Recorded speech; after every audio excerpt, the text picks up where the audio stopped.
Whatever worked for your marketing 8 years ago, it doesn't work anymore. It's completely obsolete.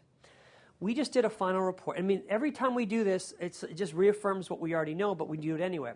So we had a client, and they just spent $135,000, and we figured out they got 1,000 leads. So it's basically, average cost per lead was $135. Now, let me just tell you one interesting part. The fact that this client was actually measuring their cost per lead, to me, for developers, is groundbreaking, because most developers, you ask them their cost per lead, and they look at you like you're speaking, Chinese. What do you mean cost per lead? What do you mean cost per? They don't even do the math. They don't even figure out how many leads and where they got it. So the fact they actually knew what I was talking about was amazing.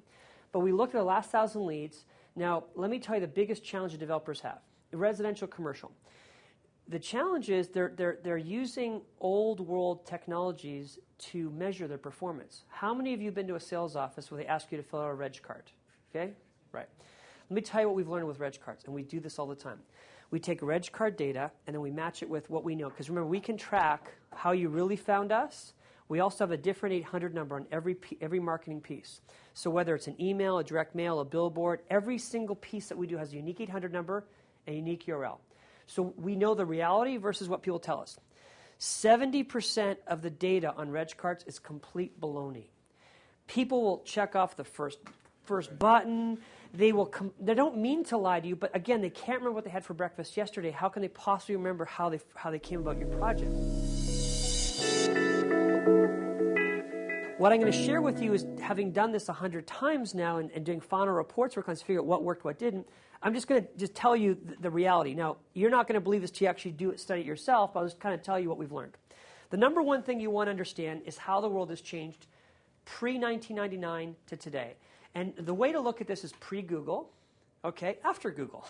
And that's because really Google has changed the dynamics of how we market. Let me give you some examples. And it's really 20th century thinking versus 21st century, because really 2000 was a dividing line. In the 20th century, demand generation was outbound. Okay, so we're always about cost. All media is always priced, cost per thousand, cost per million, right?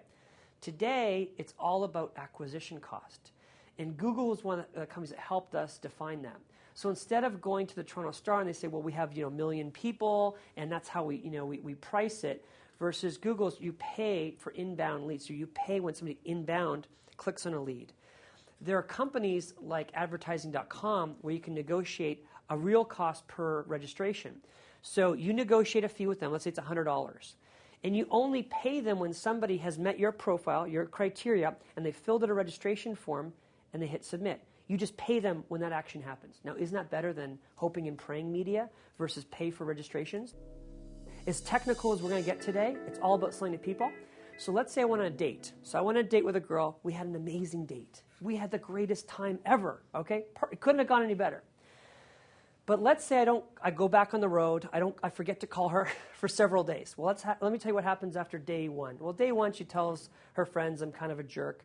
By like day two, she's already called her mom and said I'm a jerk. By day three, if I don't follow up, I will never see this girl again.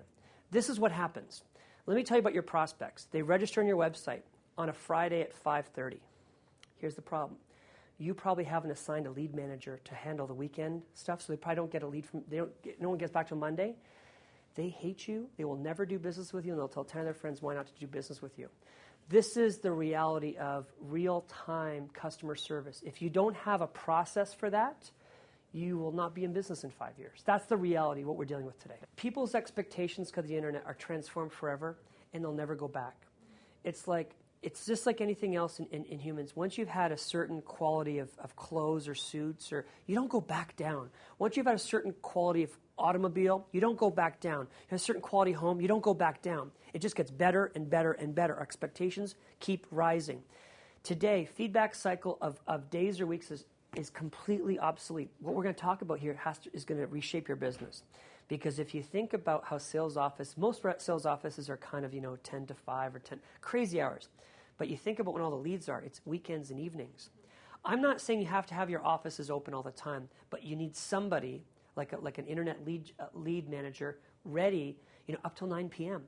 Boom, getting back to people in real time. This is critical. So I don't care if it's residential, it's commercial, I don't care if you're selling ice cream, but you need to be ready when the customers are ready. The customer experience. The customer experience usually in the past was very segmented. Okay, well, this is what we're doing on our direct mail. Here's what we're doing on our print. Here's what we're doing with PR. Here's what we're doing on the web. It's very segmented. Today it's integrated. And let me just give you one little graphic here. This is the hub of everything. Everything you do now is around the web. So if you've got your PR activities, if you've got your direct mail, everything feeds to the web.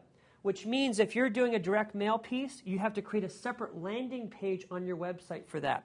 If you're running a print ad, and I'm going to keep picking on the Toronto Star, you need a unique URL for the Toronto Star with a unique landing page. If you're doing something, I don't know, Wall Street Journal. So everything you're doing leads to the web. So the web is the hub of everything. So the web is not one of the different things you do now. It's the hub of everything you do.